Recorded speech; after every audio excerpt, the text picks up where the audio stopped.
Thank you. I have two foreign policy questions, John. First, on the Wall Street Journal is reporting that the administration is in tension with Saudi Arabia and they might not go ahead with the review. Can you comment if this is actually accurate and how far are we in the review? And second, on Turkey, as you know, there is this kind of rapprochement between Turkey and the Assad regime with the mediation of the Russians. Do you believe that this is the right step from the administration point of view, and will the Kurds pay the price for this? So the second question, the short answer is no. We haven't normalized relations with the Assad regime, and we wouldn't encourage any nation state to normalize relations with the Assad regime. But we'll see where these talks go and what actually comes out of this. I don't want to get ahead of where they are, but we obviously don't support normalization with Assad. I'm sorry, your first question was Saudis, thank you. The president has been consistent and clear that he wants this bilateral relationship, like any bilateral relationship we have, to be well suited to the interests of the American people and to our national security. And we're going to continue to take a look at that relationship. Look, Saudi Arabia is a strategic partner, 80 some odd years.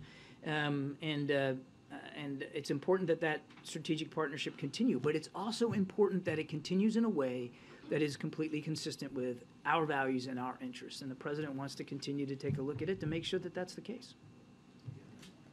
Thanks, Karine. John, two questions. One, you outlined a little bit, but I wonder if you could say what specific actions the administration would like to see Mexico take to stop fentanyl production and smuggling? Well, I don't want to get ahead of the actual summit. They're going to talk about a lot of this. And Mexico already has taken significant steps. You saw just, I think it was yesterday, arresting Mr. Guzman, a key fentanyl trafficker. That is not an insignificant accomplishment by Mexican authorities, and we're certainly grateful for that. So we're going to continue to work with them in lockstep to see what we can do jointly to try to limit that flow. But it's significant. And again, as I said, you know, it's not like we haven't had some success. I mean, 20,000 pounds is a lot, but it just keeps coming. And so we've got to make sure that that we are doing what we have to do in our own authority and on our own, obviously in sovereign U.S.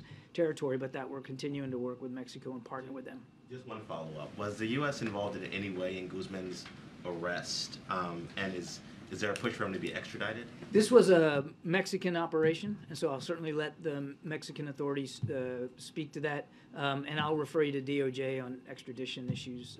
That's beyond my scope.